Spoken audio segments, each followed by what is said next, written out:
Good afternoon, everyone. I'm Justin Nielsen along with Ed Carson here, and we've got your stock market update for today. We're live from the Investors Business Daily headquarters here at LA. It's Monday, March 11th, and hopefully everyone survived daylight savings time here. So what we're going to do today on the show is we're going to take a look at the NASDAQ. We've got to talk a little bit about Boeing because there was some really interesting action there. TTD, Trade Desk, that's one that we talked about on Thursday. We're going to talk about that again today. ANET, Arista Networks, and some ETFs. Let's talk about some of the semiconductors. So first, let's take a look at the indexes. We've got the close here with the composite, NASDAQ composite up 2%. We've got the S&P 500 up 1.5%, the Dow Jones up 0.8%, and the Russell up 1.8%. So, Ed, this was a big day in the market. Yeah, it was really nice. I mean, the NASDAQ and S&P 500 got back above their 200-day moving averages. I mean, we had talked about last week, you had written about over the weekend that, you know, so far it looked normal. I mean, it seemed like a normal pullback. We'd had 10 straight weeks up, you know, and on the NASDAQ and pretty much the same everywhere else. And so, you know, as due, after that kind of run, you're going to see some kind of pullback. And, you know, it really wasn't that bad. Friday's action was pretty positive in terms of the close. And so, you know, you can't expect it to run up every again. It's actually been unusual how quickly we have run back up. I mean, normally after a bear market, a severe correction, you know, it takes its time. There's a break, at least there's a break earlier. And this, you know, this was a 10-week, as you said, 10 weeks up in a row on the NASDAQ composite. And, you know, Friday's action, it was a nice reversal off the lows. And a lot of the things we were talking about kind of internally, and we mentioned this on the video as well, growth was not getting hit as hard at the end of the week. It got hit Monday very hard, but by the end of the week, things were not getting hit as hard on growth. There's a lot of support, you know, 50-day lines, 21-day lines, some were moving higher. You know, growth was really strong today, so that was really nice. It was really good action. Yeah, okay. So not great action in all the stocks. Let's go ahead and start with Boeing. So Boeing, of course, had another crash, and, you know, there's a lot of conversation about the 737 and what that's future looks like. What happened there? Well, the Ethiopian airline flight on Sundays, you know, deadly crash, everybody died on board. And this was the second one for the 737 MAX 8 in 5 months, and so that raises concerns. It's not, we don't know if the two are related, you know, to what extent, if it's a technical issue, what have you, but a number of airlines, you know, China grounded its airlines of the 737-8, and some other countries and airlines did as well. Boeing fell as much as 13.5% today, you know, soon after the open, plunging to below any of these conceivable buy points. There's a lot of possible entries there. And it looks like at the close, it was only down 5.4%. Yeah. So big recovery. Big recovery, closing back above the 50-day line. So that's positive. A lot of airlines, some suppliers, you know, leasers, they all rallied quite a bit off their lows. So that was positive. You know, we'll have to see because, you know, it's hard to see, but back on October 29th, after the first crash, Boeing fell something like 6.6%. It then quickly rebounded. I mean, it rolled over again in the stock market correction. But, you know, there is that initial reaction. We'll see. I mean, if orders start slowing down, if there's cancellations, I mean, that's really what will drive the stock lower if that comes in. But right now, I think the FAA, there's reports out that the FAA is going to say that the 737-8 is, you know, MAX 8 is still, you know, airworthy, and that, you know, that's probably going to be comforting to investors and probably passengers if you're because this is a huge aircraft and a lot of fleets like Southwest, American Airlines, and both of them have said that they are not grounding their fleet at this point. That it's too soon in the investigation. Okay, on to some more positive action. The Trade Desk. Now, this is one that we mentioned on Thursday.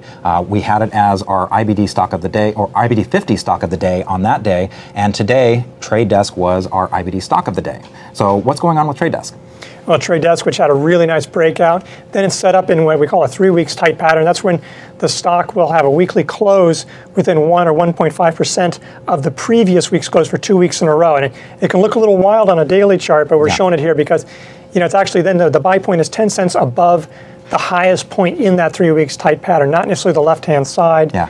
So that was 202.30, so you add 10 cents to that, and that would be 202.40. Sort of think of it as a ledge where, like, generally it's where existing holders can add a few more shares. It's not a full-on base, but sometimes the stock is so powerful, it keeps on running like this. It takes a little break instead of really taking a pause. Instead of taking a full-on, pattern, and so you want to get involved in that, but.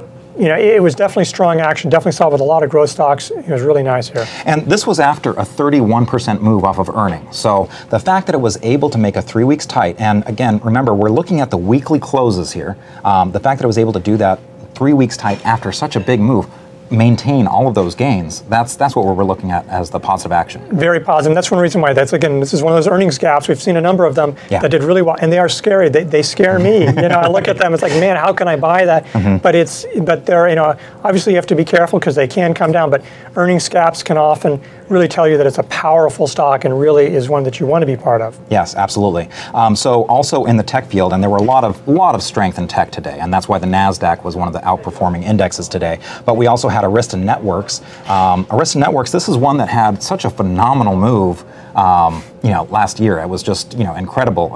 And now it's been basing, for a while, and of course, it based along with everything else in the fourth quarter of 2018. How does it look now to you? Well, it's reset its base count because it went down. Of course, one of the reasons why it reset its base count is because it fell so far. So that's counters it. So a first stage base again, so that's positive, but the base is 40% deep. And bases that are 40% or more deep, there's probably lower odds of success. Obviously, it was a correction, but still, that's something to be aware of. It's got a cup with handle, so you got that handle on the right side, just 10 cents above that. That is a potential buy point. And also, it's slower growing, but much bigger rival Cisco has already broken out following its earnings late last month. And so, when you see stuff that's happening in the group, I mean, that kind of can help you project, what do you think about this stock if you have other members of the group doing very well? And it just tells you that there's probably momentum in the company in terms of that sector. There's growth. It's much better to be a good company in a really good sector than a good company in a really struggling sector. And it also shows that there's momentum. I mean, investors will pile on. I mean, there is that kind of situation too. All the chips are going, or all the software stocks are going. So there's that aspect too. Okay, so speaking of chips, let's talk a little bit about what sectors were really strong today. Software was one, and chips were another. Now, on Swing Trader, what we did was we added SMH to get that chip exposure. We've talked about a lot of the chip stocks. Xilinx is one that's on leaderboard. That's been doing very well.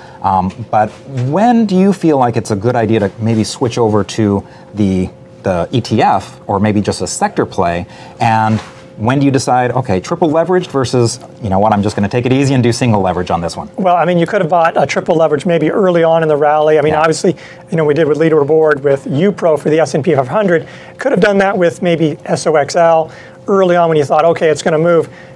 It gets a little bit now. SOXL is the triple leveraged semiconductor. And so this one, the problem is now if you're not going to expect the huge gains, that huge upward movement necessarily, you're going to have big whipsaws, and so that's a little scary.